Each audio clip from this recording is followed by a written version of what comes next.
thank everybody for being here this weekend at Conspiracy Con in these strange and mysterious times in which we find ourselves in this country. I want to thank each and every one of you personally for coming to this event, for being with me now, because I believe that the times we're living in is a time for solutions, and I deal in solutions, and what I present to you today, I hope to give you some more tools, not only to know who's doing what to whom, but what we can do about it. The 20th century was the time for problem think. The 21st century is a time for solution think. I would like personally to thank Victoria Jack and Brian Hall for inviting me and believing in this particular thesis, because the presentation that you're going to see tonight that I'll share with you is one of many things that I do. But it's something I've believed in for a very long time. The presentation's title is called The Hidden Persuaders, the Subversive Use of Sacred Symbolism in the Media. And it is only part of what I do, but a very important part. If we turn to the slides, we can start very quickly because there's a lot to go through. This is, of course, a compressed version of a much larger study into symbolism in general. But we don't want to be doing some big, heavy academic analyses here. We just want to keep it very topical and give you an overview of what I consider to be a psychic dictatorship in our midst. I'm concerned about what it's doing to us all, but I'm specifically concerned with what it's doing to the young. And we'll address that as time goes by today. We're going to be talking about advertising and the hidden messages, the aesthetically conditioning motifs and politically conditioning motifs that come across in this very ubiquitous genre, this medium. But many writers in the past have dealt with this, albeit they've left out the occult tradition. What you're going to be hearing today is a combination of two particular pieces of information, two studies, which have long been disconnected. In your own country, you've had Marshall McLuhan talk about the powers of suggestion used by the media. You've had Vance Packard of Brand Wilson Key doing some fine work, Gene Kilborn, the activist, all authored people, and more recently Douglas Rushkoff, doing wonderful work. And I started doing this work when I was 13 in Ireland. Long time interest in the occult, coming from many generations back, but also an interest in art, an interest in symbolism. And I didn't know that in my life there was going to be a convergence of these two realities. It took time. It didn't happen right away. It was only actually when I came across the work of Jordan Maxwell that suddenly I understood what I've been seeing all the time, that this was more than just skulls and ice cubes. Because why would they be there? We have a connection between aesthetics, the portrayal in art, the portrayal in advertising, and an occult agenda. Very hard to accept for some, but we hope to prove the point tonight.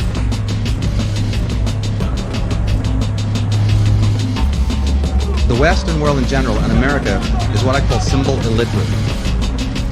What you're going to see tonight is a small window into a concept that I've taught for years, taught children especially, and it's just symbol literacy, which is learning about how the universal creator, or the universal presence, the universal intelligence, speaks to us daily.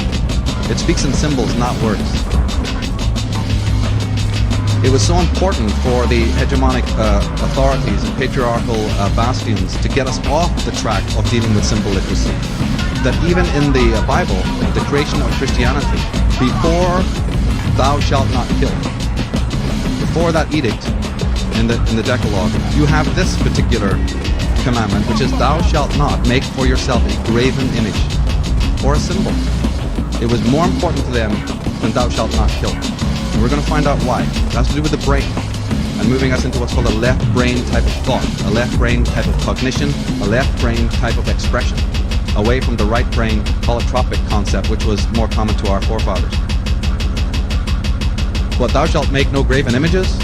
What are the ancient world covered in? What is Egypt covered in? Is graven images of God, graven images of divinity. It was absolutely natural to our forefathers to do so, to portray divinity, to portray the mysteries of being in symbolism. It became a very different edict in the Bible where it says, first came the Word. In the beginning was the Word. Well, I take exemption to that. I'm sorry. No, in the beginning does not come the Word of God. In the beginning comes the image of God, or Goddess, if you want to be actually pedantic about it. But let's leave that aside for now. I work with the tarot and the divination, which is the archive of knowledge, the Gnostic core of the great book of symbolism. The greater book of symbolism, the tarot, these are the main chapters. Anyone who wants to get symbol literate, because Mircea Eliade, Joseph Campbell, Carl Jung have gone blue in the face asking us to get symbol literate, to become aware of how symbols are used, because they take the soul up. By being aware of how symbols work, and art, and imagination, we evolve spiritually. But that which can also help you evolve, can also help you devolve, can also help you be enslaved. So the tarot, and these great ancient Gnostic canon truths that were laid down by our forefathers were done mostly in symbols, the richness of symbolism. And we teach this. In the occult tradition, it is essential that people become familiar with the role of symbolism, and numbers and vibration and so on. One little aside, but connecting very much to what you heard in other days here, is an interesting fact, that what they call the Bible, let's say the Old Testament specifically, the 5 books of the Old Testament, the Pentateuch, are based on the Torah. They'll admit that. You ask anybody who's in the know and they go, oh yes, of course we can accept that the Pentateuch originated with the Hebrew Torah. But what these people will die before they will admit or tell you is that the Torah originates from the tarot. We haven't got time to explore this, but this is irrefutable if you do your homework and go to the reference works. In fact, it's the same word. The word is identical. But the difference is that the Bible and the Torah are communicated in words, right? Words. The tarot communicates in symbols. And that's where the big problem is, because you can argue till the cows come home about a particular statement, because now you have a language barrier and you have an interpretation barrier. Well, look, in symbolism, red is red, a sphinx is a sphinx, there's no argument about it. But when it comes to a written terminology, that's when the blood starts flowing, and that was the intention. In ancient medieval art, all the way down from the earliest times, we have symbols coming out of the occult world. We're finding them in the scriptures, finding them in religion. The crucifixion of Jesus, the crucifixion of St. Peter. The entire Bible can be decoded using aesthetic principles alone, or astrotheological motifs, cosmological motifs. The image on the right, for people who do not know, is one of the cards of the tarot, the Hanged Man. Well, didn't Jesus hang on a tree? Didn't Odin, in the Scandinavian myths, hang under a tree? Didn't Buddha get enlightened under a tree? Didn't Conan the Barbarian get crucified on a tree? I mean, we're seeing this motif all over the place. And science, which has always been doing catch-up anyway to what the mystics have been saying for aeons, but finally they're doing catch-up, and that's wonderful. They've just found that, in fact, symbols are important because, as you see here, it says that there are 240,000 miles of neural threads in the human brain, enough to stretch from Earth to the Moon. On every micrometer of these threads, there exists 250,000 units of information. But this data is recorded only as pictograms, only as composite images, and not as words. That's right, the universal intelligence, our phylogenetic race memory of every experience that our forefathers have had is encoded in the brain, encoded in our DNA, in symbolism, in symbols, composite images. And today we find ourselves in a world replete with symbolism, images. We've become deadened to it because it's so pervasive, in fact. We have the symbols of religion being denigrated by the corporate world. Powerful ancient symbols that we've associated with spiritual uplift are now being used for a different agenda. Jeremy Campbell, in his fine book, says one important property of language is that while its symbols may be used to bring about physical results in the real world of substance, they need not be used for that purpose. Symbols can be decoupled from physical reality to a greater or lesser extent. Words are not deeds, though they often lead to deeds. Symbols can be manipulated to form new statements and expressions which are only tentative, playful, figurative. Symbols are at liberty to be a little irresponsible and experimental. Now that's a very loaded comment there. In 1835, we have the historian de Tocqueville, in his review of America and in the review of the genres that were going on of his time, wrote these words. He said, "I fear that the productions of the democratic poets may often be surcharged with immense and incoherent imagery, with exaggerated descriptions and strange creations, and that the fantastic beings of their brain may sometimes make us regret the world of reality. In 1835. You think that's old? Plato was doing the same thing in 300 BC when he warned about the artists, quote unquote, this has been misinterpreted by many scholars, but he just said that the artists, quote unquote, if they're given too much dominion over the mind, there will be a decline of civilization. I believe that he was aware even then of people who are still with us, still operating in our society today. Don't believe it? This is a quote. It says, "I think we are destroying the minds of America, and that has been one of my lifelong ambitions." You can read for yourself who wrote that. They're happy to tell you what they're doing. Well, here's the results of their fine work. Heroin and cocaine use among white youth climbed about 300% over the 2 decades before the 90s. For African American youth, it jumped to a staggering 13 times the rate 20 years before. The frequency of eating disorders in teenage girls has skyrocketed. You're going to find out why. While any of these problems in isolation raises no eyebrows, taken as a group they are barometers of a sea change, a new kind of toxicity seeping into and poisoning the very experience of childhood, signifying sweeping deficits in emotional competences. But the other side, they say, oh, kids love advertising. It's a gift. It's something they want. There's something to be said about being in there first, about branding children and owning them that way. And in boys advertising antisocial behavior in pursuit of a product, that's a good thing.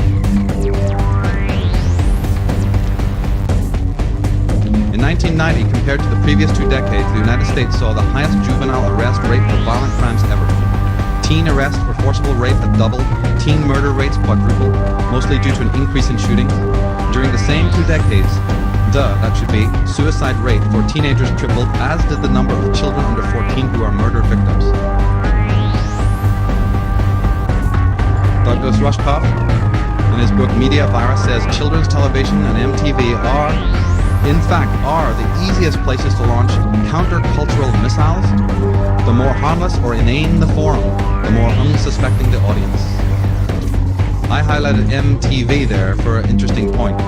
One of the methodologies that these individuals use in their corporate logos is based on the phoneme system.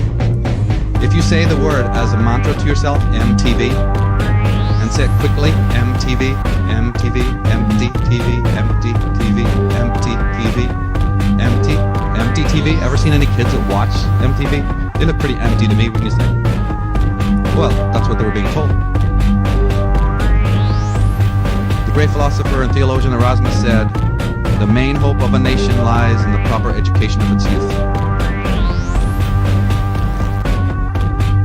The others are saying to the children, forget it. Questions are a burden, and answers a prison for oneself. Let us take control.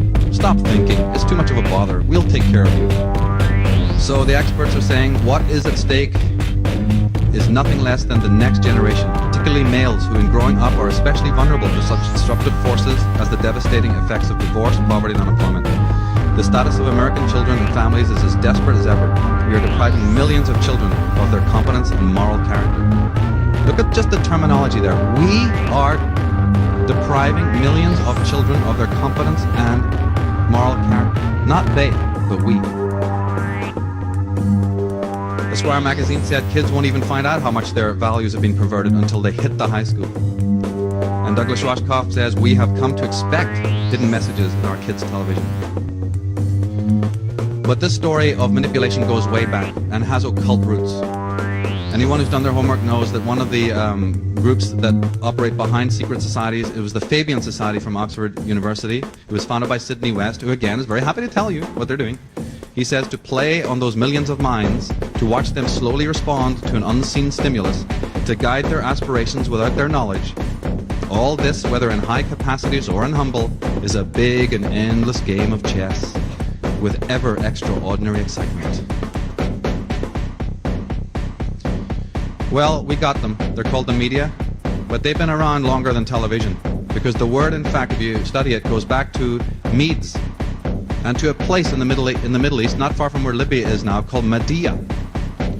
And And in Media were the sorcerers and the astrologers. Not necessarily negative people, but a tribe, a very adept cult from the ancient world who specialized in the use of talismans, amulets, mantras, and sorcery. And the kings of the world knew that if battle hadn't worked, or if legal means hadn't worked to get rid of an enemy, or you didn't want to be known that you were getting rid of your enemy, you simply called on the Medes. And you bring the representative of the media in to your court, and he'll take care of the problem, because he's going to put the spell on your enemy, the hex, because they know how to do it. And that's where we get the word Mediterranean, mediation, meditation, and medication, the medics. Study this alone, and a whole interesting subject will open itself up. Because we still have, you see, the sorcerers and the voodoo and the witch doctrine. We still have it, only it's now the techno-shamanism. It's the silicon sorcerers. It's the ivory tower witch doctors. And they're still very busy with what they're doing up on Madison Avenue and behind the other great corporate giants. They're only too happy to tell you what to think. Not how to think, but what to think. Ursula Franklin, she says, I picture the reality in which we live in terms of military occupation. We are occupied in the way that the French and the Norwegians were occupied by the Nazis during World War II, but this time by an army of marketeers.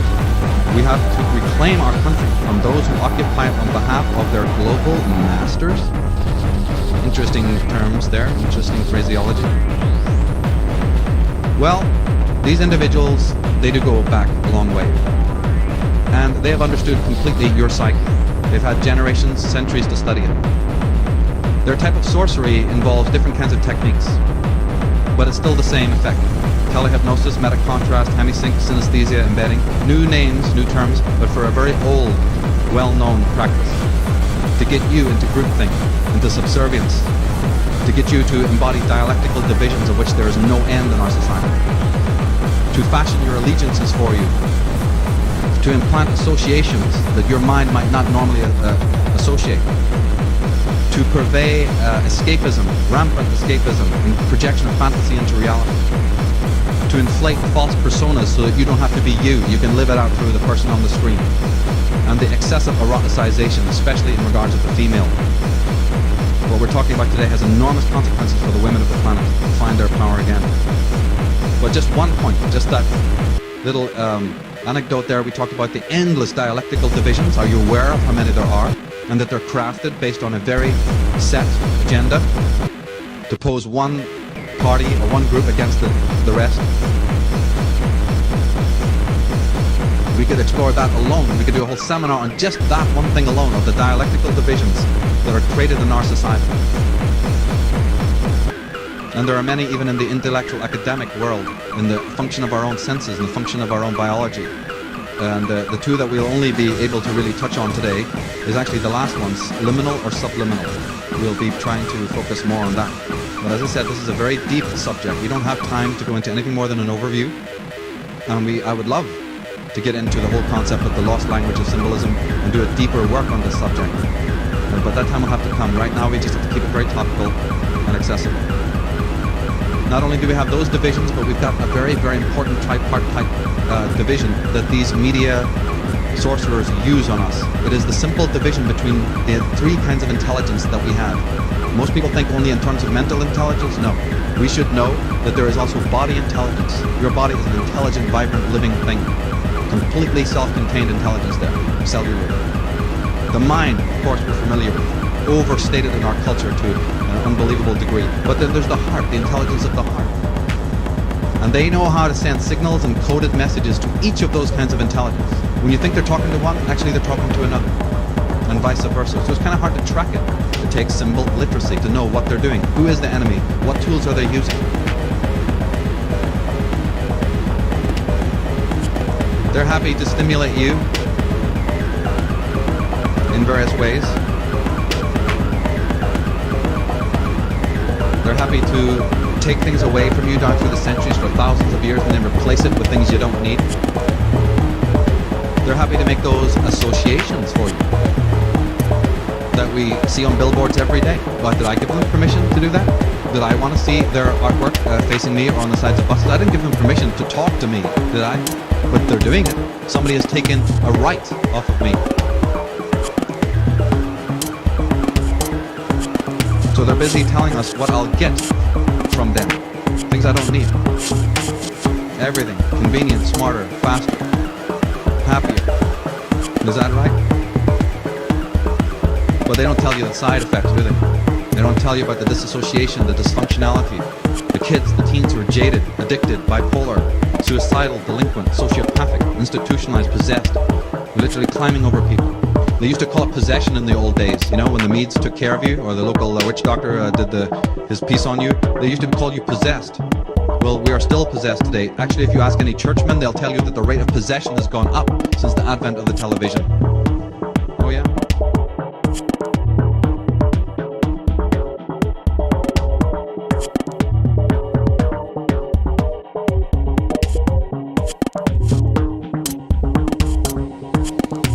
The whole theme of this talk is about how we are going to get symbol literacy so we can graduate and evolve spiritually. Because, as Nietzsche clearly pointed out, we have the misfortune, or the fortune, who knows which, of being the only creature who must constantly overcome himself in order to live fully. So there is a drag factor. There's individuals who absolutely are bent double, working overtime to make sure that we do not evolve and that our children regress, that civilizations are in retrograde. What would happen if a pharaoh came back today?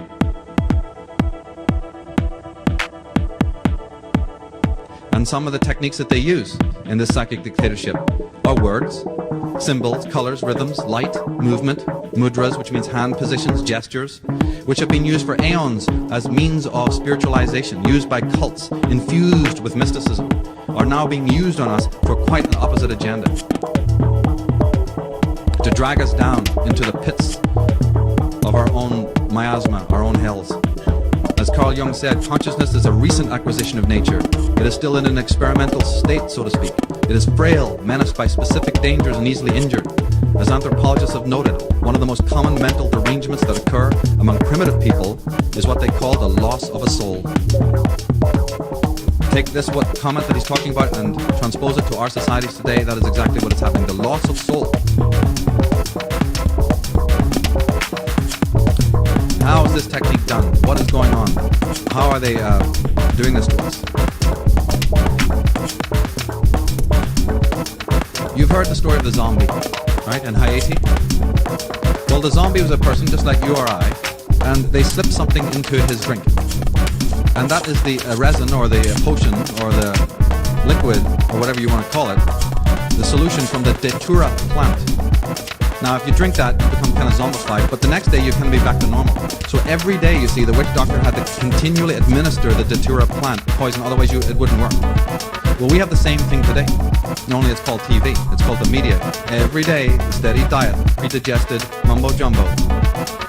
And it really reminded me of this wonderful movie called The Devil Rides Out, in which the satanic characters, and he's busy hypnotizing somebody. He says that your will is leaving you, slipping away, and you are beneath my influence. And though your eyes are open and you seem aware, you are in fact asleep. Your faculties dormant, your ability to act and think subservient to my will. That is the agenda. The consequence on the grassroots level is that we are running around shopping malls, busy spending and buying and being busy with all of that. 6 hours a week. 6 hours a week the average person spends shopping, as opposed to 40 minutes a week with their children, and then we wonder why we got problems. Research has shown that in the first few milliseconds of your perceiving something, we do not only unconsciously comprehend what it is, but we decide whether or not we like it. The cognitive unconscious presents our awareness with not just the identity of what we see, but an opinion about it. Our emotions have a mind of their own, one which can hold views quite independently of your rational mind. And the demographics have changed since even the 50s of how much change there's been by the advent of the media. The word consumer actually comes from consumption, and it didn't mean anything good. It actually meant to pillage, to desecrate, destroy. And if you know, consumption was the term that was used when you had tuberculosis, when you couldn't breathe, when you had no life force. The consumer.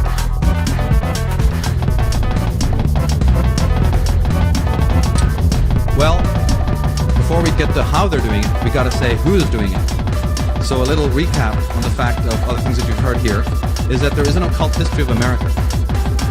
And these are the individuals who have always used symbolism coming out of the ancient world, as Jordan and others have shown.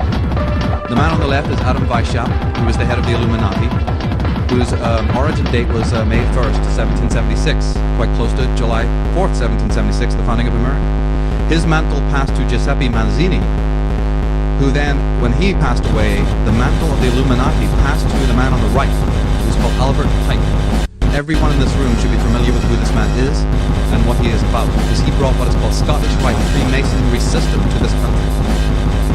Scottish Rite Freemasonry.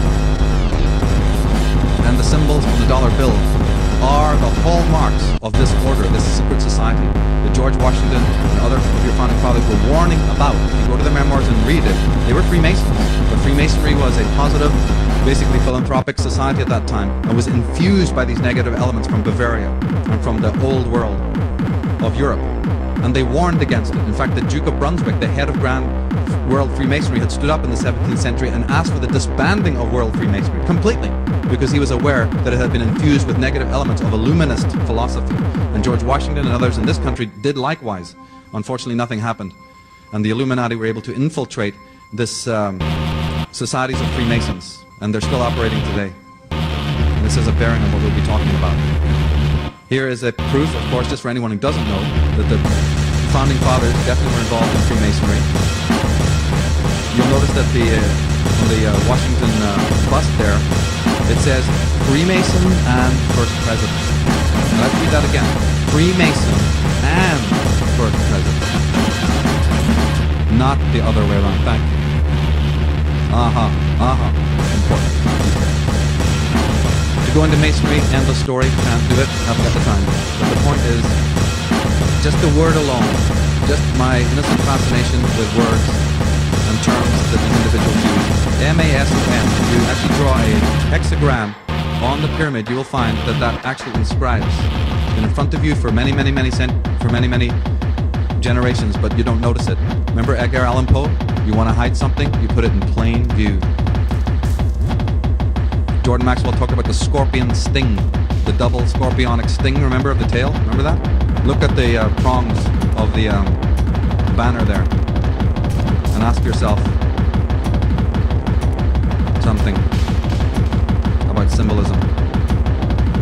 These people have never hidden who they are, so we're not talking like Ken Thomas was saying, forget conspiracy theory, it's all conspiracy, no theory. Here you have it, the G8 summit, peak, summit. You have all these fine fellows sitting around. It's a round table, which is of course coming from the Celtic mythologies of Arthurian legends, with a pyramid in the middle. Here's Mitterrand of France, Bill Clinton of America, Blair, a bunch of other criminals I'm not aware of who they are. And here's Larry, Moe, and Curly. You think they're all from different parties, think again, simple dialectics, they're all in the same gang. I'm preaching to the choir here, so I'm not spending enough time on that. But you see, what you have to understand is that the girl next door gets involved too, or what they put before you as the girl next door. Or people who often have, as Arizona Wilder, will only be geographically telling. Long associations with fraternities and secret orders. Again, the pervasiveness of occultism right in the face of people if they only know where to look. The tarot cards. Nothing negative about tarot cards, nothing negative about the occult. But they're using it. In the cards, in the tarot deck, Major Arcana, card number 4 is what we call the Emperor. It shows a king sitting in a marble throne with a stern countenance. Now wait a minute. You go to Washington, D.C. and look at the Lincoln Memorial. What do you see there? Most statues of presidents are standing, aren't they? Or they're a bust. Isn't there something peculiar about that symbol? Where do you think they got it? It came from the tarot. It has occult origins. The very symbol of the Lincoln Memorial of the great president sitting in the chair with that type of countenance has an origin in the occult. One of the symbols that should be well known, pretty generically known, is the famous handshake of the craft members. And in corporate logos, you'll see this constantly. I can only share with you a very small amount of the work that I've been doing since I was 13. But I'm sure that the point will be made that when you look at these ad copy again or billboards, you'll start to see these associations and understand more what they are. Oh, I'm sorry. Didn't know how that one got in.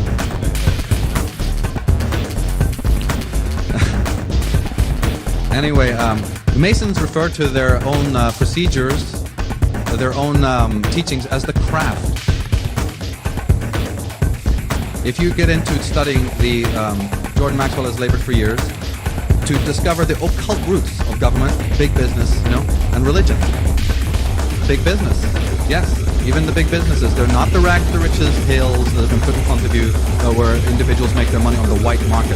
The white market makes up a very small amount of the money that's in the world.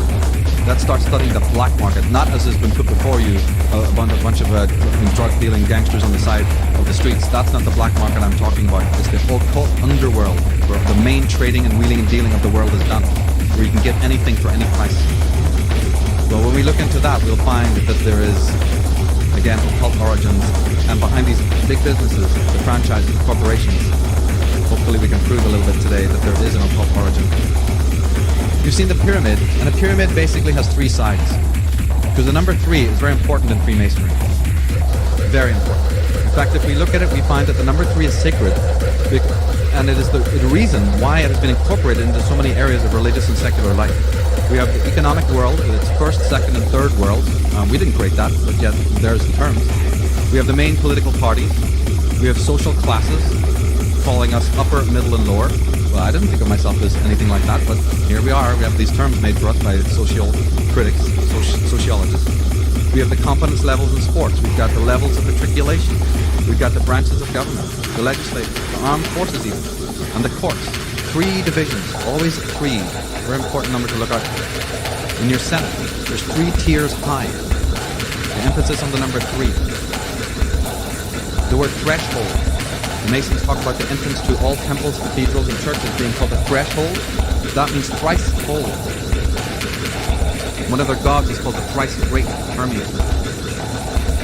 It's an old story. It goes back to the Druids and ancient civilizations, where they also divided their priestarchies into 3 distinct groups. That's why on the flags of the world, you'll find the tripartite, the tricolor. So many flags of the world have the tri-part, telling you who owns them, who's running.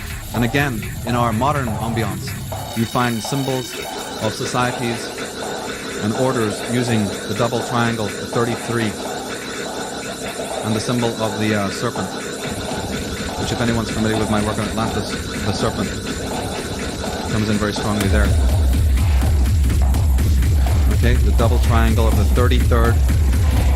Again, they're not even hiding things here. ABC Towers, by the way, in Los Angeles, there's 2 triangles, 2 large triangles.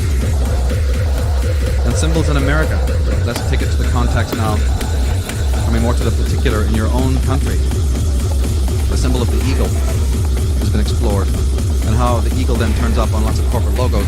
It actually has to do with the fact that the eagle is the old symbol for Scorpio.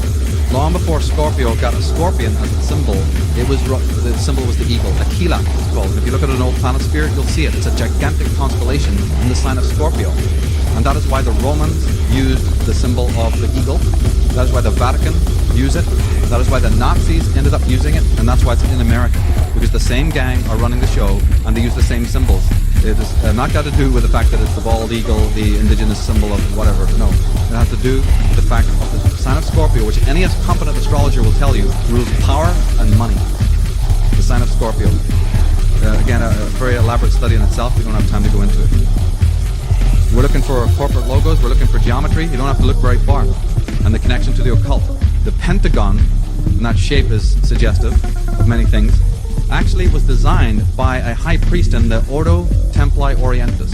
That's a secret society from Germany, and who was a very close friend of L. Ron Hubbard. There's a big connection between John Whiteside Parsons, who was an advisor to the military, who was also involved in a very high-level secret society called the OTO. Another great book by David Oveson, The Secret Architecture of Our Nation's Capital, proves that symbolism was used in even the design of the cities of America, including Washington, D.C. He says that there are 22 zodiacs secreted into the architecture of Washington, D.C. 22, and hundreds of other astrological symbols. But 22 zodiacs secreted into the architecture of Washington, D.C.? That's, there's only 4 in London. If you go around London, there's 4, but there's 22 in your own capital city. The whole thing being based on geometry and symbolism. When you wanted to write the word Sirius in Egyptian, you did it with the hieroglyphic that's on the bottom right. It was an obelisk, a star, and an oval. Okay? That was how you drew the name Sirius in Egyptian. What do you have in Washington, D.C. in stone is exactly that. The Oval Office, the Pentagon, and the obelisk. Why would they want to do that? What on earth has Sirius and star systems far away got to do with Washington and America's destiny? Why are any stars on any flags anywhere? The laying of the capstone, the laying of the monuments, the whole design is based on Freemasonry. If you don't believe it, there is the proof, because there is the symbol of Freemasonry on the block that they're laying. Okay, right there is a symbol that is known in Freemasonry.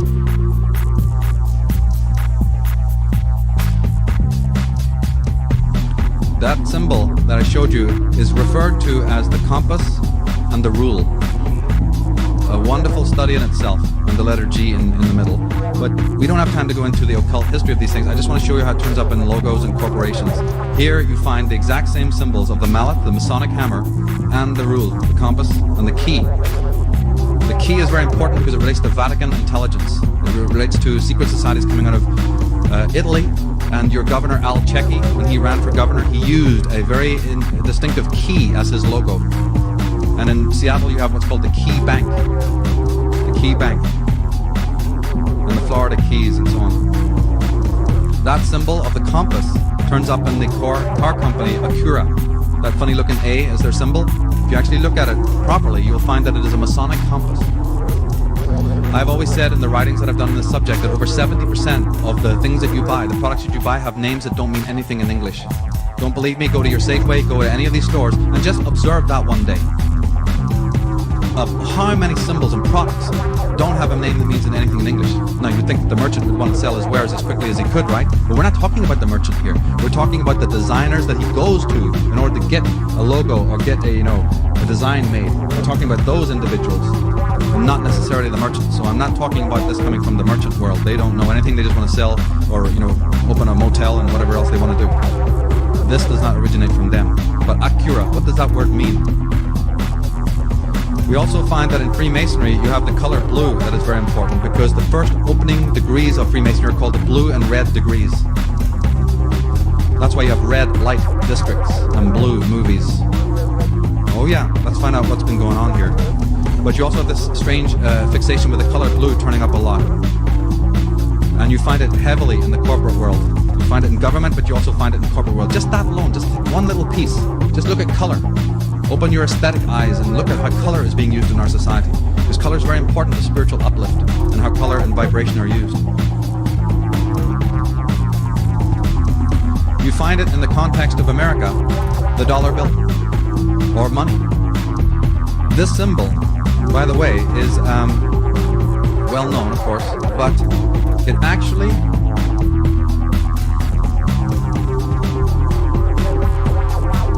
is the word Isis, the goddess of the moon, concertinaed together in a designer fashion. That's what it is, because this is not a symbol that's new, by the way. This symbol goes back many hundreds of, 20 or so thousand years into Egypt. This symbol that you have of money, of the great S, the serpent, and the 2 rods, representing the goddess Isis, who is the goddess of the moon. That's why coins are silver, gold, and bronze, representing the sun, the moon, and the earth. Just like the medals that you get at the Olympic Games, there's a reason why they have those colors, and why money is only in 3 colors. The sun, the moon, and the earth. Another Masonic motif is what they call the floor of the house. It's basically a checkerboard. You can go into any Freemasonic lodge and you'll see it, the checkerboard. There's George Washington standing on it. It's one of their seminal motifs. It's also why you see it on the hats of the police. And they wear blue, don't they? The blue robes. And the checkerboard is found on the hats of the police because they're just officiating for the system, for these fraternities. Don't believe it? Here's the Los Angeles Times. Do you remember the FBI investigations, federal investigations into the corruption in Los Angeles? They're still ongoing. It started a few years ago. Let's just observe this little article that I found. I think it was Jordan, you picked this up. 2 2 sergeants are among those to be charged in alleged planting of a gun to frame a suspect, sources say. More charges are possible. These 3 policemen had, interned themselves in a house and were not giving themselves up. But let's look what is said here. According to one source, district attorney officials do not plan to give the 3 an opportunity to surrender themselves to authorities today. Right, so no leniency for the 3 cops who are the bad guys.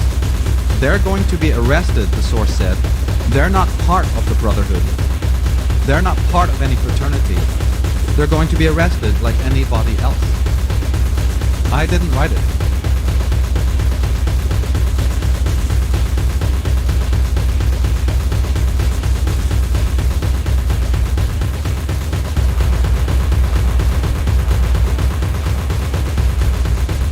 Checkerboards, rock groups, strange imagery.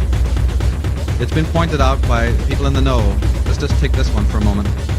I'm not making any comment about the Beatles, let's leave that aside, but just the imagery, this study with educated eyes, the symbolism. This is a procession to a funeral. John Lennon is God, he's wearing white. Ringo Starr is the sexton, or the presiding priest, who dresses in a black cassock.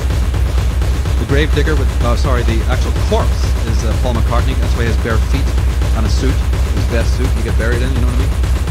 And the gravedigger, he's in jeans and jacket, is George Harrison, walking on Abbey Road on a black and white checkerboard.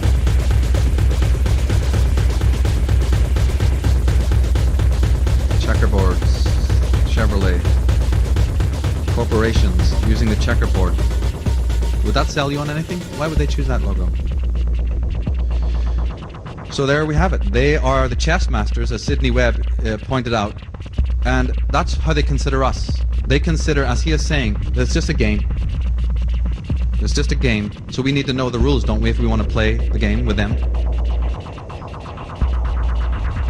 The double cross that you see here, you see the knight wearing the Cross of Lorraine, what's called the Cross of Lorraine, on the checkerboard. And you see that Exxon are also using that double cross, and many other corporations use it. I've had to edit this a lot, so you'll see this double cross a lot. It's from the province in France called Lorraine, and it's also called the Knights of Malta Cross. You might be interested to know that Martin Luther King, who was shot in Memphis, was killed in what they called the Lorraine Motel. They leave tracks, for those who know. Double cross. But one of the all-time most pervasive symbols is of Freemasonry and the Templars is the cross and the crown. They like it because it signifies the means of operation. Their modus operandi of how they've gained their power through the 2 forces of religion and monarchy. State, you see, and religion. The cross and the crown, or crown and gown, as we call it over in England. 2 forms of slavery. Here on California State in Hayward, their magazine here, you'll find it replete with double crosses and pyramids and Masonic symbols, a globe and so on. Here's the Knights of Malta cross, or the Knights of Columbus, being used, and you'll find that is an ancient symbol going back to Samaria here. See that? And this is Celtic from the Picts in Scotland. You'll see the Malta cross. What's now being used as the Malta cross has very, very ancient ancestry, as does the swastika and the serpent. Many, many thousands of years old. Turning up in all sorts of weird places. Wait a minute. First it was the ancient Picts of Scotland, and now we find it on the flag of the Nazis. Here it is, the Knights of Malta cross. And the 3 oak leaves, remember the number 3 being important? The Knights of Malta cross. There we find it on the crown of the Queen of England. So what's the connection between the British royal family and the Nazi party? I don't know. Maybe we should look into that. You find the red cross, or the cross on lots of areas. This flag on the left is the flag of the Sovereign Military Order of Malta. But you find a very similar motif on Switzerland and for the Red Cross. And in other areas as well. Oh, what's this then? Anybody open a book on the Templars, you know, the Crusades, and you'll find that they wore the white with the red cross. And here you have a serpent eating a man. A very old motif, by the way. So let's just again emphasize that what is old turns up in the new because the connections between what is going on in our society and its history many thousands of years ago is of seminal importance in all of this. To understand the times that we're in, we have to look to origins as well. And look at the symbols and how they're being used. Here's a drink, a company that came out called Sobe. But Sobe is a play on words. It's an Egyptian word to do with the god of the underworld, Sobek. The crocodile-headed god of the underworld that represented the lower appetites. A word that doesn't mean anything in English, Sobe. Here we have the Knights of Malta Cross, the red cross on Xilinx Corporation. Who is running them? And the strange name, Xilinx, where did that come from? We have the symbol of the Knights of Malta Cross, which is also called the Black Sun. And we have it turning up on the Arco symbol, which is again the same image of the Knights of Malta Cross, just turned it a little bit to the side. And the word Arco, again, means nothing in English, and it doesn't stand for Atlantic Richfield Company and all that. What it is a Latin word. It comes from the word archon. If you add an N to the end of it, it comes from the word archon, which means fallen angel. Arco means fallen angel. If you are familiar with my work on Atlantis, that will mean something to you, those who've read that book. Another one of the symbols is the dove. How holy, how wonderful. Well, it's not Christian. It's another symbol of secret societies because in Spanish and in Italian, the word for dove is Colum, right? That's why it's the Knights of Columbus symbol. The Knights of Columbus, or the Knights of the Colum, use the dove as their symbol. Anybody get out the James Bond movie, I think it's For Your Eyes Only, one of the terrorists there, one of the assassins, is called the dove and he wears the symbol. Yeah, you'll find it. And you find the symbol of the dove on the maces of the Queen of England. And that's where you get District of Columbia, Columbia Record Pictures, British Columbia, Christopher Columbus. Where do all the drugs come from? Happen to be just from Colombia. Why? Because there's somebody called the Knights of Columbus purveying them from that place. And only too happy to let you know that they're doing it. And you may have heard about a place called Columbine High School, the place of the doves.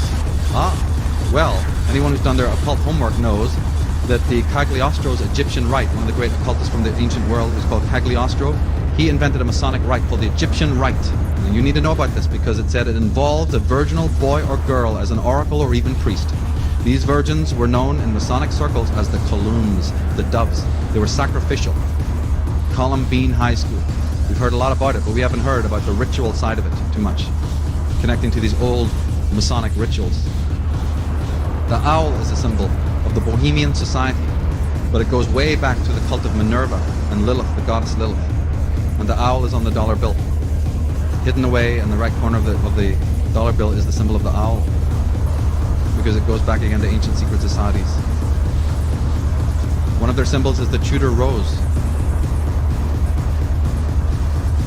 The rose is a hallmark of secret societies.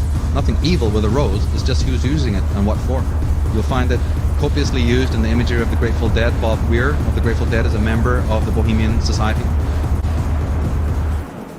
You'll find it on corporations that have long ancestry. And on techcompanies.com companies, you'll see the use of the red rose, and you'd wonder why the association. Here it is a corporate ad for Viagra. An interesting word that, if you get into it, it actually means the blood royal, or it means the river of blood, because that's your libido. They're giving you this product to raise your libido and using words that mean that. We have all of the different cosmetic companies here around the symbol of a flower. See that? These are all the famous companies, indicating to you that they come from one source.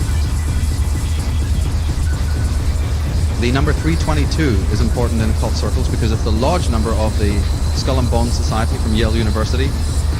Why they use it is, there's many interpretations depending on who you are. Since these people are so involved in symbolism of astrology, not the astrologies put before us today commonly, but a different kind of astrology. This relates to actually the spring equinox, okay, which is 321, March 21st and 22nd, when the sun, which is their great symbol, rises on the eastern horizon on March 22nd. That's one of the reasons why they use that. And the skull comes because these individuals are originally part of the pirates, what are known as the pirates, or the men of fire, who were sent out by the agents of the British royal family to colonize America. They weren't just a bunch of swashbucklers like you've seen in the movies. No, these were agents who were sent into the high seas to colonize the countries like America and to annihilate through disease and war anybody that stood in their way. And they did a good job, and their ancestors then opened the Skull and Bones fraternities and the other occult fraternities that are here for the education of their own children. And they even call themselves the Men of Fire, or the pirates, Pyra, and have the skull and bone symbol, which is the pirate symbol, because that's how they came here. And the number 322 is used if you look at the movie Enemy of the State, when the protagonist looks at his watch as the feds are busting in at the end of the movie, when Gene Hackman and the main protagonist are trying to leave. He looks at his watch and you'll see the letters 322. In James Bond movies you'll see this. If you're looking, you'll see that number used a lot. And here in Nike, you see in the flames, this is a Nike logo. Don't ask me what it means, but you'll see this is just one example. I have to be brief, but there's many examples of this. All of these pirate families became fabulously wealthy because from day one they were purveying opium, they were purveying alcohol, and they were purveying other things, slavery. They were involved in slavery when they colonized America and these other countries. And some of them, these families went on to become fabulously wealthy and are still known today. But as I said, they're not the rags to riches companies. Seagrams and all of these groups have a long ancestry in Bushmills. And one of them is the Bacardi group, right? Well, they are descended from these types that I'm telling you about. Here is their headquarters in Porto, in Portugal. Those flames are 10 feet high. And in the middle of there is the logo of the vampire bat with blood dripping down from it. So I don't know what it tells you about a corporate headquarters that has flames and 10 foot high with a blood-soaked vampire bat for the logo. But you can guess what their consciousness is like and the stream of dead bodies that they've left behind with their poison that they've been disseminating for generations. And here in the corporate logos, again, suggestions. They're telling you, they're suggesting to you that these companies that are famous come from the pirates. They do it in a designer way so you don't catch it. But if you know what is going on here and the symbols that are being used, they'll be too happy to tell you about the sun and who they are and the pyramid and the fact that where they have got their money and what they've been into and who they've been denigrating. One of the ancient symbols of these societies is the claw. I bring this up because you see a lot of motifs that look like corporate logos. You know, these are pretty much, you see these generically on banks, right? Look again. Do you see how that is a claw of a tiger or a bear? Because that's what it is. There's ancient societies called the African Order of the Tiger, of which FDR Roosevelt was a member of an order called the Ancient Order, the African Order of the Tiger. And their symbol was the claw marks. And you'll often see a claw like that surrounding the earth. Because these secret societies believe that that's what they're doing. And that they are, in fact, gripping the earth. Owning the earth. 666. Everybody's into it. Can't spend too much time on it, but there's a lot of symbolism in the whole concept of the 666, the 3 sixes being used in corporate design. There's the old company gateway before they changed it to a black and white cube. They used to use the 3 intertwined sixes. And talk about gateways.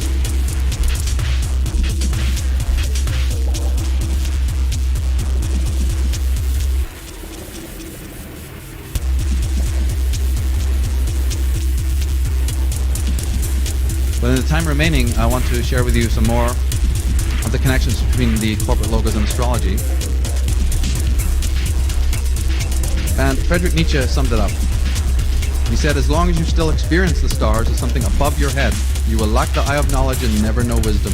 And was he right? Because stars are everywhere. They're on everything.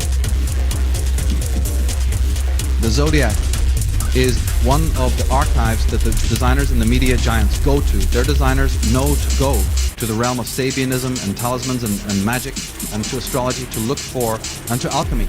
They look to the esoteric in order to have, to be in business. Although this is a carefully guarded secret. And talking about the zodiac, the Bible says that God said, let there be lights in the firmament of the heavens to divide the day from the night, and let them be for signs and for seasons, for days and for years. Let them be for signs.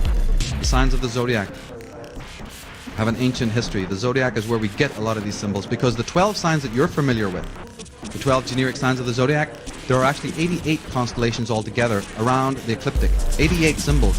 You don't know about those, but the advertising people do. They research them. They're not going to use the ones that you're familiar with, because then we'd catch on, wouldn't we? So they use the other ones, or they'll tweak or change things around. I'm going to give you some examples of how they do that. But cities, as I said, were based on zodiacs. Here's Paris, divided into the 12 divisions, coming to the central arch with a phallic symbol in the middle. From the heavens, you have the constellations. They're not physically up there, it's just observation. But from there came the great symbols of the lion, for instance, and the crab from the night sky. The first theater of mankind was the night sky, which he could draw the pictures of his mind. And lots of these logos, lots of these symbols that we recognize as astrological symbols, nothing negative in them, but then they turn up in the corporate world, as we'll see in a minute. Stars on flags, all over the place. One of them, if you're into this, by the way, if you have a plan to go on and do any of your own marketing in any field, it's very important to know what they do, because what they do, you can also do. You can take your power back and use the same motifs, but use it for a positive reason, proactive reason. Know, just very basically, that in astrology, there are 4 signs: fire, water, air, and earth. But the corporate people mostly use the fire signs and the earth signs, because fire has to do with energy and libido and will to power, and earth signs have to do with money, materialism, and ownership and assets. So just even using astrology as a, what you call, a hermeneutic of understanding how corporate logos are used is very important. And then you can start using it based on your own chart, for instance, or the message that you're trying to get across. Using the 4 elements is a very handy way of doing it, because it involves colors and different other kinds of techniques that you can use. Here's a good example of how stars play a role. This is considered the bear, which is the generic grizzly of America, of California. No, it's not where the symbol comes from, because the red star in the corner gives it away. The bear that they're talking about here is Ursa Major, the bear, up there.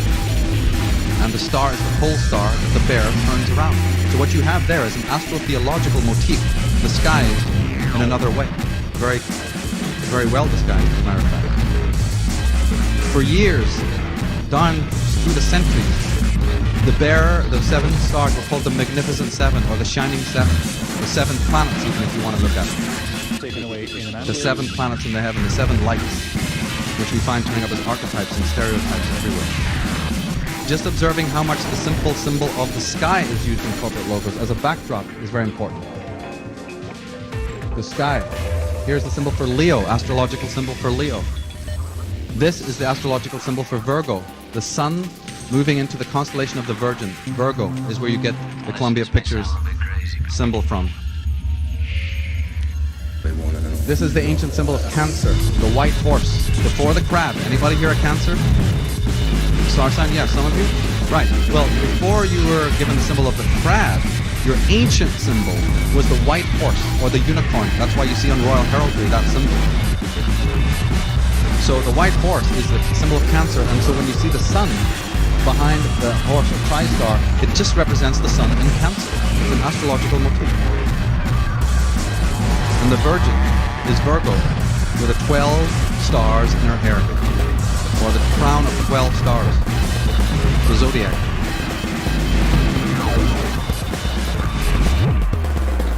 And the winged horse, as you see on heraldry here, represented Leo and Cancer, the constellations in the northern sky, right beside each other, the house of the moon, Cancer, and the house of the sun.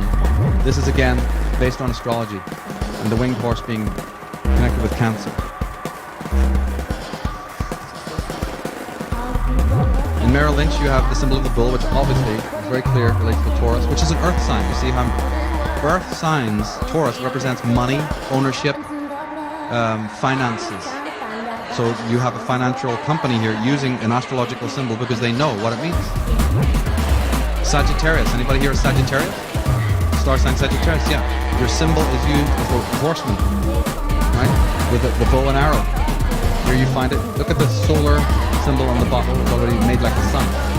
Because Sagittarius is a fire sign. Anyone who's a Sagittarius knows that they're a fire sign. Here's the lady with the bow. One of the latest Cadillac advertisements, literally on television, showed a person firing an arrow down the street, and then came the car. Using the bow and arrow motif, you'll see it a lot. It relates to the sign of Sagittarius. What I'm talking about is not the normal astrology. They're using different kinds of associations.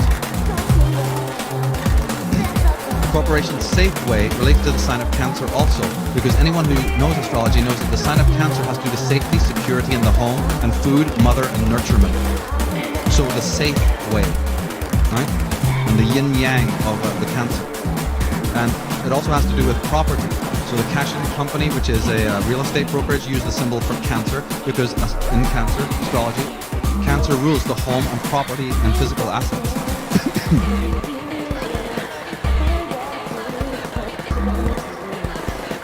Remember we said that Freemasonry is the blue and red degrees? Right, the opening degrees of Freemasonry are called the red and the blue degrees. And you'll see a lot of those symbols on them. Here is the Cancer symbol again. The yin yang. Yeah. But if you spell that word, it's an anagram for the word males.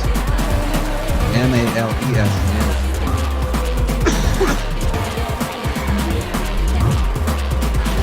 You couldn't have astrology without 4 cardinal points or 4 stars in the sky, through which it becomes all possible. So you'll see a lot of corporate logos using this forester or 4-star motif. When you ever see the word forester or these motifs, realize they're talking about astrology and the 4 cardinal points, the equinoxes and the solstices. You'll find the Mars, the symbol of the planet Mars. Anyone in Aries knows their symbol is Mars. You'll find it on Volvo. Volvo is the Scandinavian take on the Scandinavian word for vulva, which is the female opening. And Mars is the phallic symbol of the arrow. Tron, K-R-O-N, Subversive television company, comes from Cronus, between time.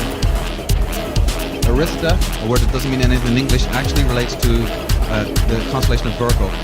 The most bright star in the sky is called Spica, but Spica used to be called Arista, so Arista Records, that relates to Virgo, sign of Virgo.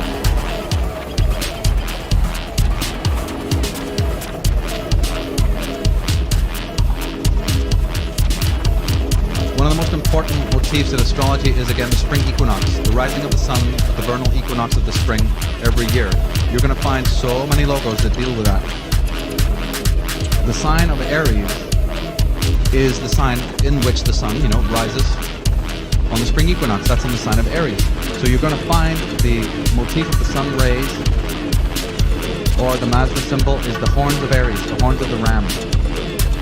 Here is the sun. The Nissan symbol is red, a red sun crossing a border or a barrier, half above, half below, right? A horizon line. And by the way, you know what the word Nissan means? It means the first month of the year. In Hebrew, Nissan means our first month of the year in their language. So this is the sun rising above the horizon. Morning star, pretty obvious. Your most famous corporation franchise in America is nothing but the horns of Aries if you look at it. And that's why it's on a red background. The rising of the sun in the morning on the eastern horizon is exactly those colors, is it not? Right? Blazing yellow on the red sunlit background. That is an astrological motif relating to Aries, and if you know what Aries symbolizes, it represents power and aggression and dominance and the will to power and libido and aggression and energy. Very powerful to use Aryan symbols in corporate logos because it works. Here is the Hyatt Hotel. The word Hyatt is Persian, an Arabic word actually meaning serpent. And here you see what is called the gleam. You'll see what they call the gleam in advertising. It's a commonly used symbol as the pyramid. To raise 2 fingers is an ancient motif of the 33rd degree, because when you raise 2 fingers, the segments are 3 degrees, 3. 1, 2, 3, 1, 2, 3, the 33rd degree. And the Dodge Ram is clearly connected to Aries, because there's the ram's head. And if you turn the word ram backwards, it's Mars, which is the ruler of the sign of Aries. We get the word arise from Aries, because that's what the sun is doing in the sign of Aries. He's rising over the horizon. So we say, arise, good night. The sun is arise and shine. Aries.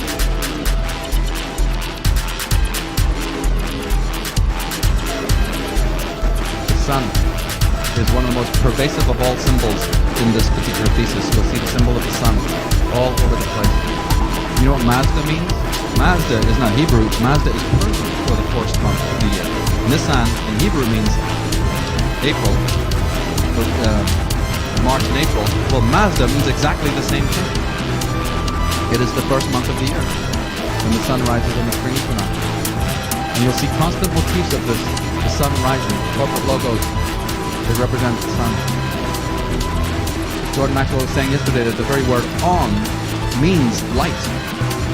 And you'll always see this word highlighted, just like it is here. So many logos use the word on or on highly lit in some way or defined in the symbol of the sun and the pyramid.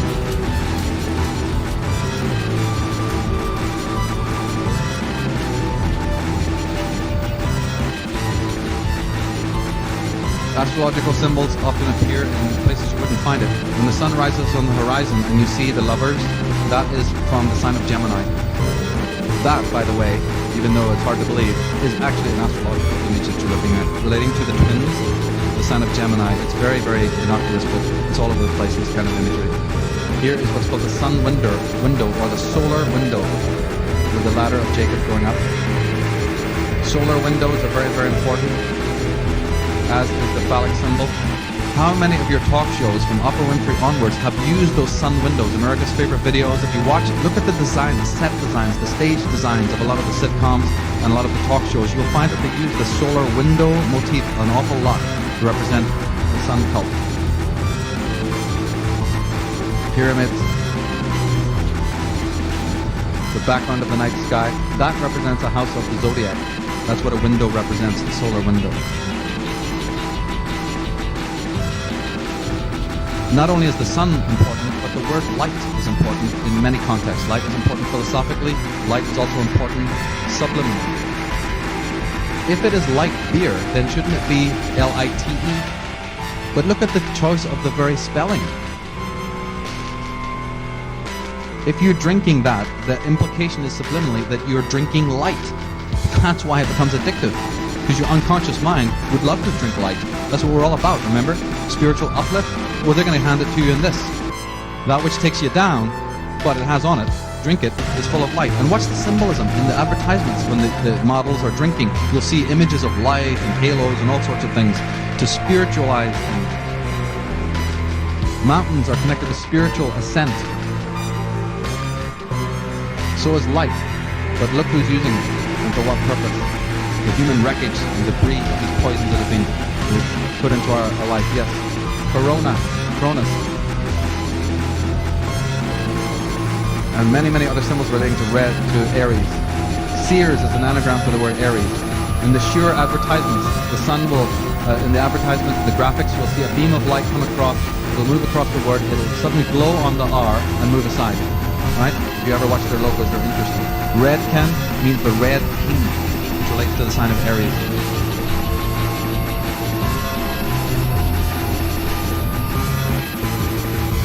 Anybody in here Capricorn? One obvious thing that I really have studied a long time is what we call positioning. It's another aspect of this. In our societies, they actually design the franchises to look like churches. Some of them, if you go into Taco Bell, if you go into Kentucky Fried, they have the turret. Kentucky Fried even has the little turret that we associate with religion. What burgers, french fries, and cokes have to do with spirituality, I don't know, but they think it does, because you see, they've taken us down into the appetite body. So, some of these banks even are designed that way. When you walk into some of these places, notice that they even have a portico. Some of them even have stained glass windows on the franchises. Next time you go, just take a look at some of these places, the Ben Franks, the Ringer Huts, and look at their design. That some of them are like Shinto temples, others are like Western temples. The 7-Up, we just talked about what the 7-Up are. What are the 7-Up? Are the 7 lights in the sky. They're up there, 7-Up.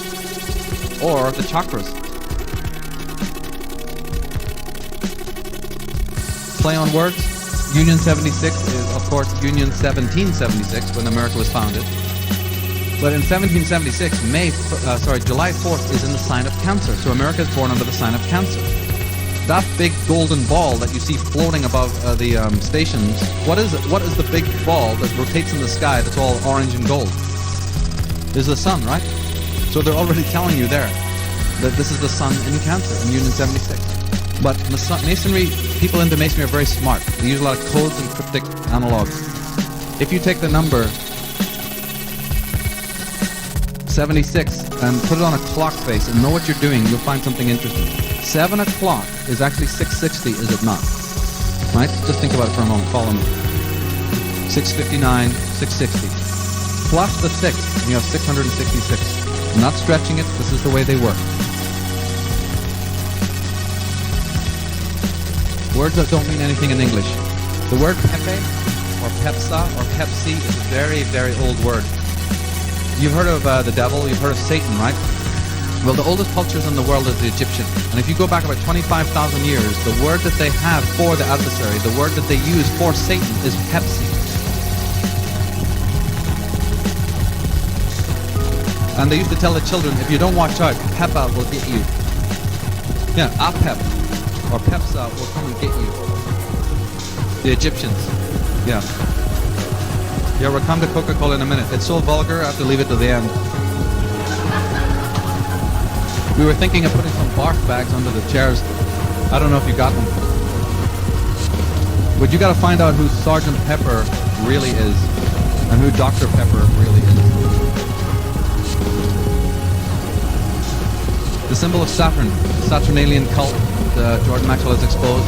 Also the symbols of Saturn. The Nike swoosh is the corner of the gleam of the planet Saturn, because these people belong to ancient cults. And the concept of black that is used in Nike is important. Lots of symbols doubling up there. A Saturnian symbol. I told you that they use mostly fire signs and earth signs, and that is true. But sometimes they will use the air signs when it works for them. And one of the most commonly used air signs is the sign of Aquarius. Anybody here in Aquarius? Well, they sometimes use your sign.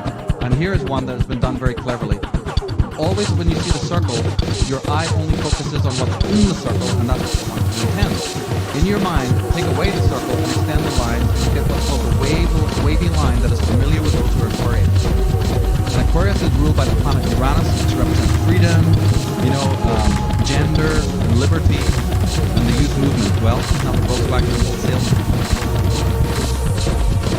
Viacom, if you look at their actual corporate logo, it arrives like a lightning flash. If you actually look at it on television, you will see that the Viacom is like a wave of electricity. It is the sign of Aquarius that they're using in the media.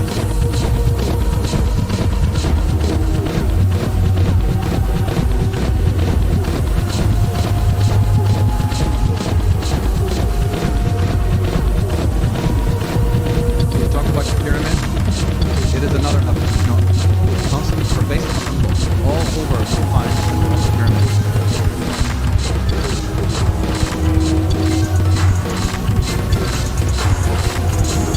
There's so many of them. One could just do a whole lecture on the symbol of the pyramid, the red and blue degrees there again.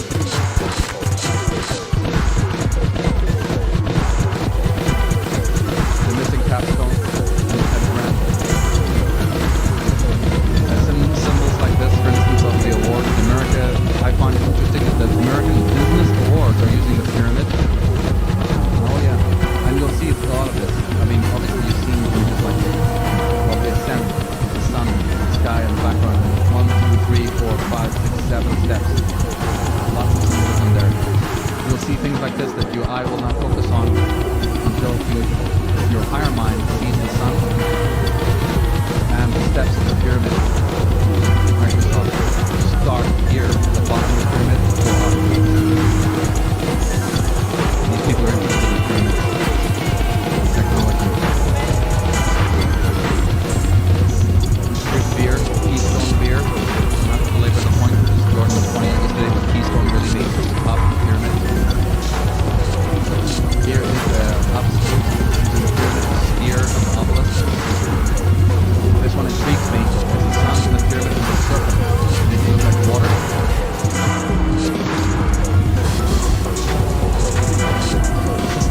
And beer. Who owns the alcohol companies? The whole study in itself goes back to the pirates and goes back before that. And who runs these poisons? Right?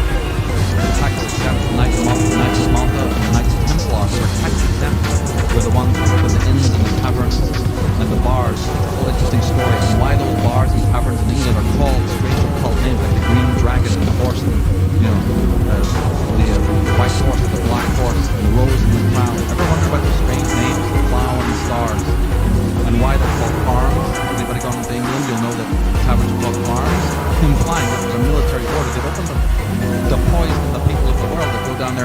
o'clock and sit there till 12 o'clock complaining about the government and drinking their brains out. Nothing gets done. That was the intention.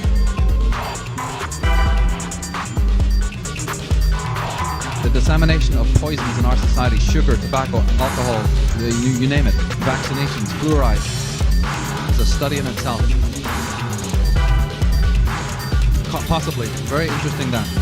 Yeah, we want to maybe look into that. Terminology, I love it. Words, that's how we have to start thinking. Symbol literacy. Look with the eyes of children again, the right brain. Don't let a thing slip by. In one of the great stories by Conan Doyle of Sherlock Holmes, when Sherlock Holmes was trying to talk about his technique to Dr. Watson, he couldn't get it.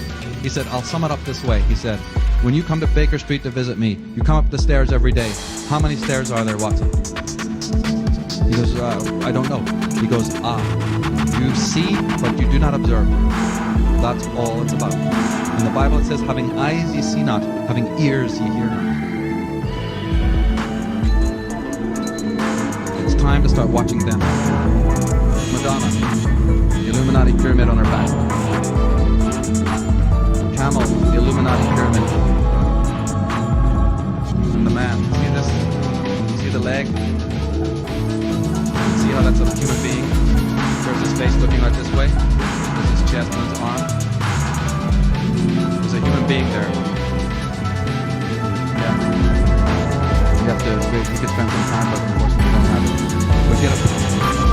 By the way, anybody here familiar with sacred geometry? The idea of the pi ratio and the golden section.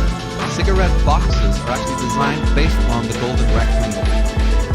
So just holding them has a therapeutic effect.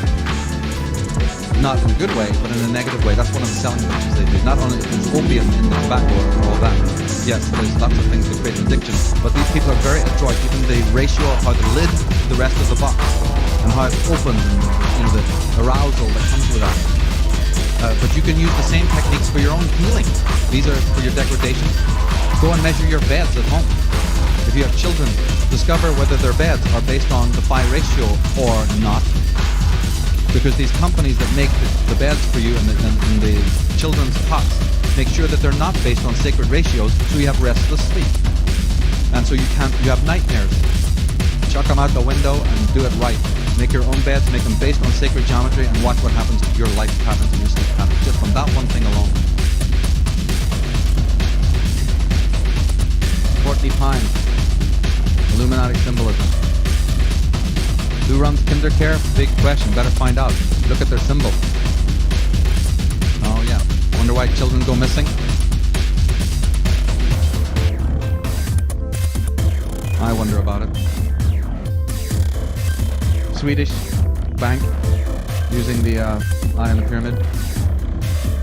One of the most powerful ancient symbols of Freemasonry. One of their specific, most sacred symbols to them.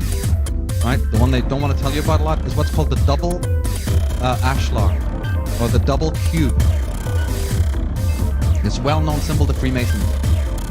If you, in your mind's eye, look at this chevron symbol, word that doesn't mean anything in English, you'll find that that is a cube. You see that? In 3 dimensions? There's one cube sitting on another, and it's red and blue, like the red and blue degrees. Here it is again. The 2 cubes. The 2 cubes. The cube. Look out for this, the triple or the double cube. These chevrons, don't you find them also in the military as the chevron? You ever wonder why those stripes were there? Private, corporal, sergeant? No, 1st degree, 2nd degree, and 3rd degree Freemason. That's all it means. Anybody who served in those forces knows you can't get very far unless you want to start shaking some hands, right? The double cube. In the world. What does that symbol mean otherwise? I mean, what is it? It's a cute double cube on the side.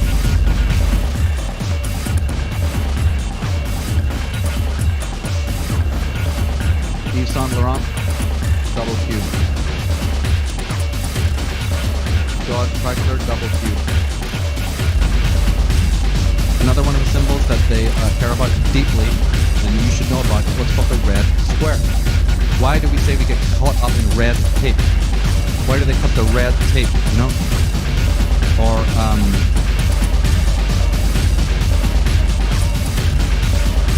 the red carpet.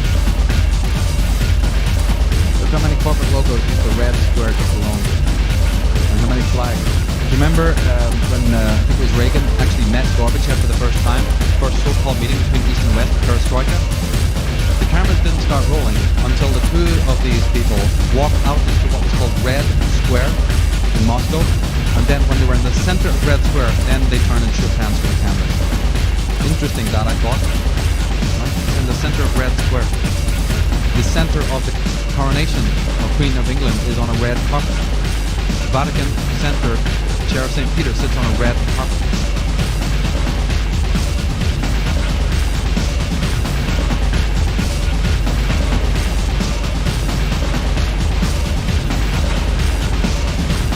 The letter E is very important.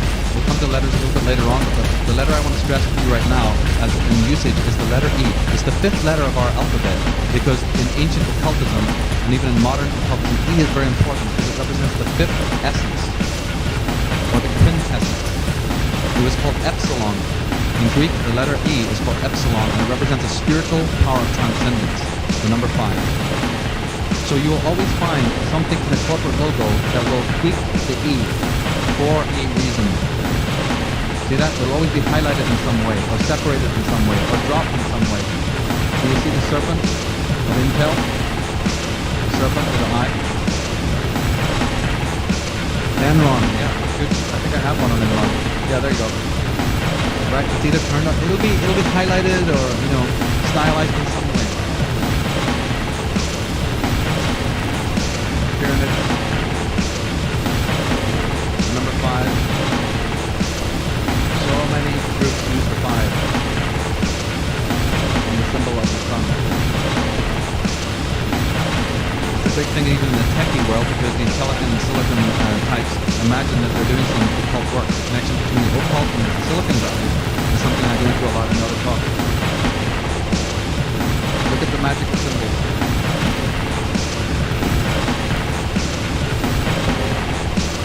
Opening doors into the intelligence, technological world. The portal of the door is important in Freemasonry. They talk about the porch.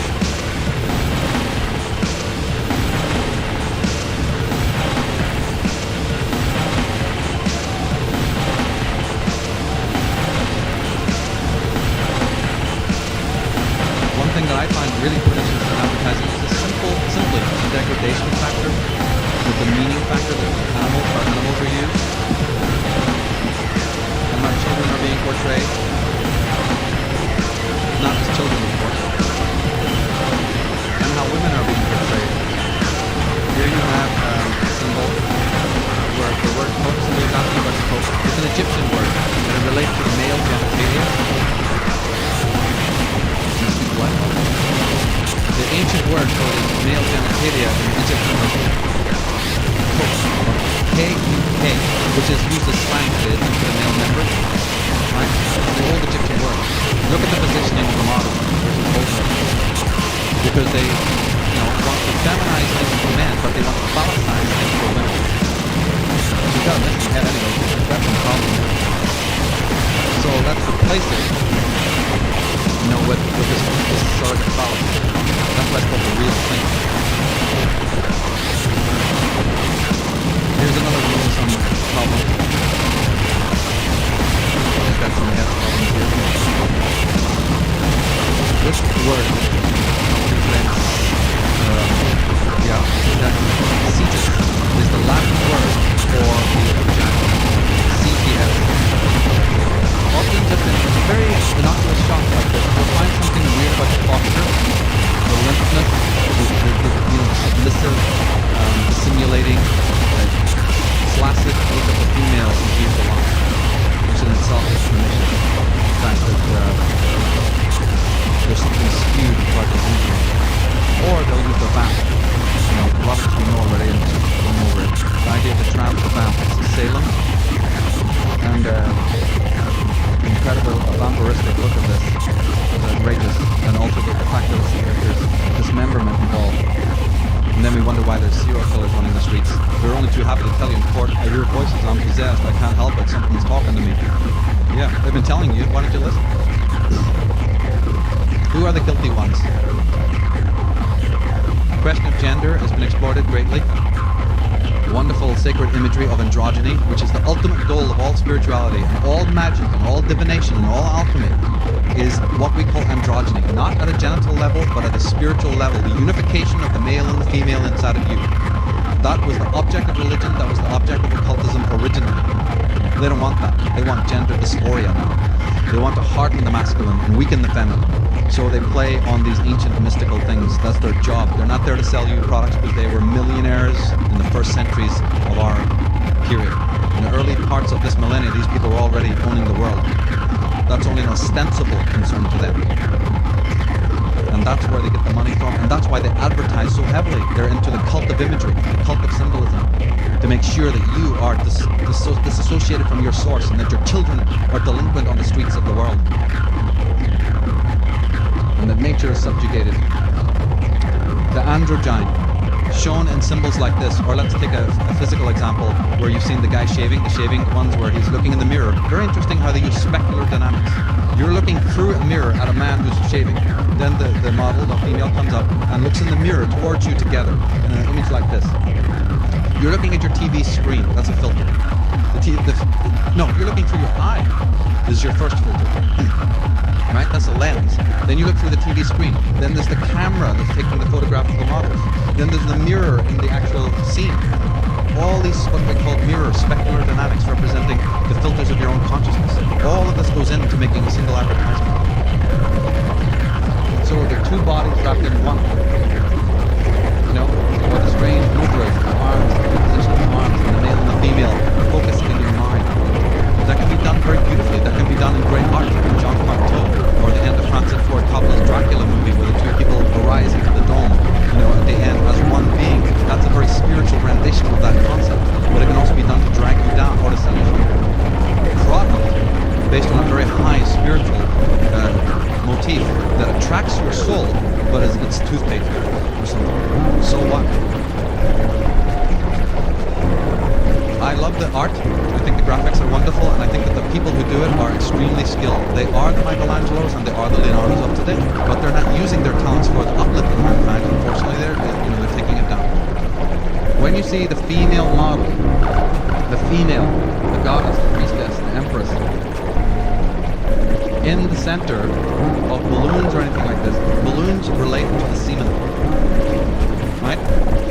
Balloons relate to the semen. So she is the ovum, the cauldron of all life. And the balloon motif, that's even why you set up fireworks at Christmas and fireworks at the New Year. They represent the fire of the male. You see, entering into the dome of the night sky. All of these are ancient motifs. So the little balloons with the thread on them, right, in miniature, are representing the male seed around the female. It's a sexual motif. Your unconscious mind perceives it as that. Ancient motifs from the Bible, from religion, right, which have gender orientated. We'll sell you some down apples. Eve and the apple, temptation. Oh yes, and the wonderful advertisements that proliferate about what men want.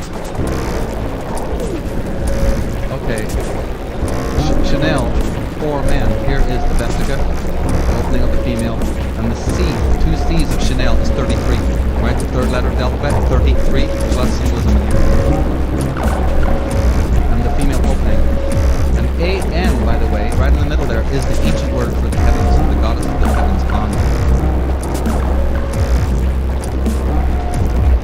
Look at the positioning.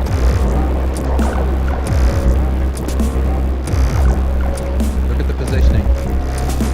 That is very attractive to your unconscious mind, even her hands position. You'll find actors like Marlon Brando and James Dean used a lot of these kinds of symbolisms for positive usage, but just the symbol of the womb, anything connected to going back to the womb, has a lot of currency in advertising. Yes, perfectly good example. Fila, let's look at this one and another twist on it. They use a lot of words putting backwards. The word fila doesn't mean anything in English. That should get your hackles up. As soon as you see something that doesn't mean something in English, please understand that it does mean something in one of the ancient languages of the ancient world. Latin, Greek, Hebrew, you know, which didn't use vowels, or one of the magical languages. If you spell the word backwards, you get aleph. Anybody into Hebrew here? They'll recognize that word. Aleph means the life, breath of life. Your breath is called Aleph. It's the first letter of the Hebrew alphabet. And it means breath, or it means life, to be alive. Now, you tell me what would happen. What does it mean if I take the word for life in Hebrew and turn it backwards? What am I suggesting? Precisely. So when you see our teens walking around looking like death warmed up with Feel It t-shirts on and not feeling too good, maybe there's a reason. So you can wear the corporate logos, you can dress from head to toe and look dead chic. I don't mind, but at least know what you're wearing. That's all I'm advocating. Know what the symbols mean. Ultimately, you shouldn't wear them, but you know, let's do it in stages, right? The yoni, the ovum, the female symbols that are used constantly. Here's a company that even uses the term, the ovum, because they're selling you something more than what you think you're getting. The sacred and the profane. This is another area where, again, spiritual, religious motifs are being used in different kinds of contexts, taken out of context and put into a materialistic context.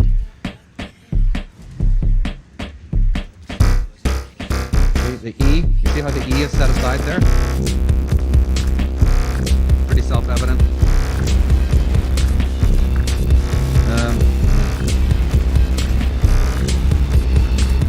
don't think we need to continue analyzing some of this.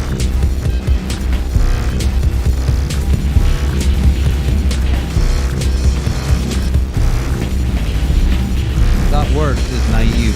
It's the anagram of the word naive, because they want to associate water with purity and innocence.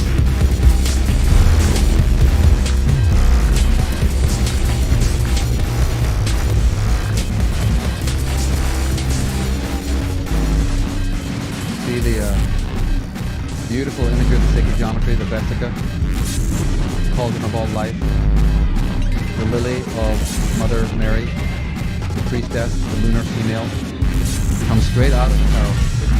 All the symbols are there, if you know what you're looking at.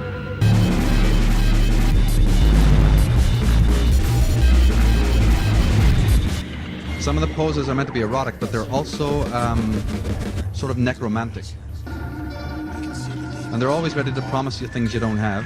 Here's the sacred symbols of the three and the Cancer. See the Cancer, Lem Muscati, the dove, and the Volkswagen saying, we give you peace, associations, peace of mind. You don't have it. You don't have it. But if you get their car, you'll have it, right? Slavery to time. Associated with the water. Very, very occult motifs. We're looking at paintings in the same way that the Renaissance artists used it, but for a very different context, different meaning. We talk about the sacred and profane. Just look at the mudras. Right? That these designers come up with in order to spiritualize things. Because if you can spiritualize something, then your unconscious mind reads it as positive. You want it, and of course you want it. You want that light, you want that evolution, you want to go to God. Why not? So they know that, so they get in the way. Now, I don't need to be a Christian, but what is the definition of the adversary? What is the definition of Satanism, if not that? The impediment that gets between you and your God, you and your enlightenment, you and your spiritual development. Well, here it is. They're taking the very motifs that we have associated from our racial records that deal with our spiritual uplift, that our forefathers used to worship, that are encoded with thousands of years of our worship and our ardor and our spiritual associations, and now they're using it for selling bars of soap and perfume and everything else. That was why I was so serious, and that's why this needs to be done into. And it's good for what it is. Androgyny, spirituality,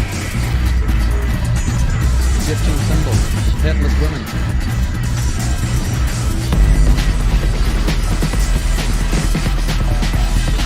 Come to a close by looking at some more usage of letters.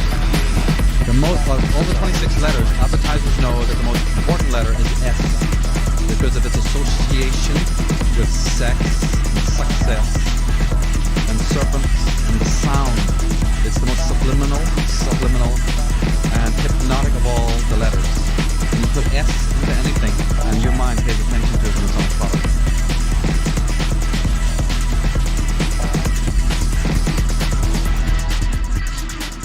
And not just the letter S, but the wavy line, the S, the serpentine shape is used an awful lot.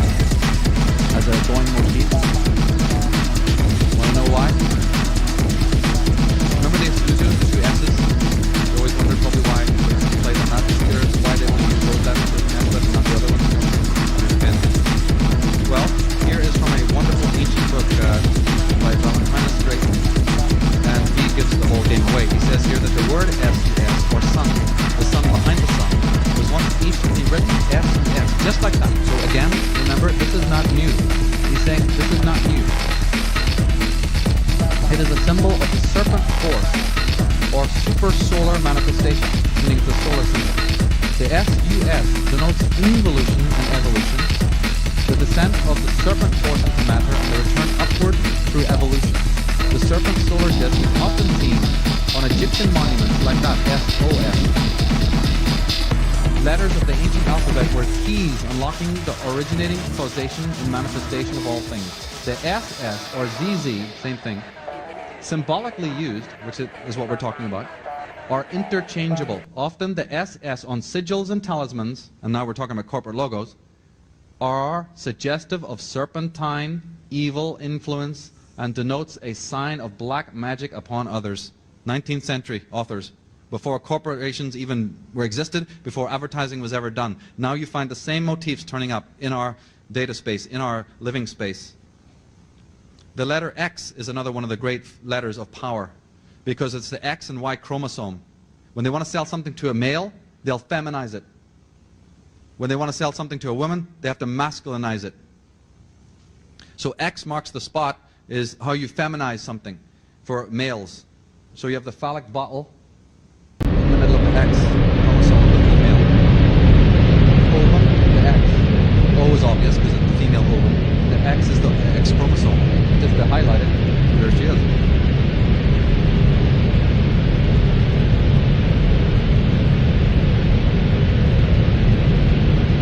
So just like you have these semantic associations, we went into a lot of liminal, subliminal. You can take a word. This is another little tool that they use, because they want to work on your unconscious mind.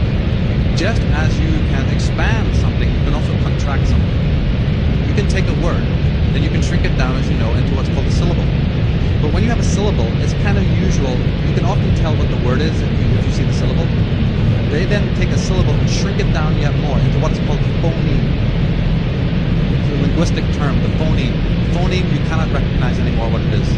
So it's a word shrunk down three times. And these are the phonemes that you then find on cars and different kinds of products all over the place. They mean things. XL, LX for light, is Latin for lux. XI is for she, that's pronounced she. In Greek it means woman. XS is obviously XS. L is the ancient name of God. This is the male phallic. This is the word for night. Right? This is the symbol of royalty, status. When you get into the concept of the phonemes, you'll find that there's a lot of interesting things there.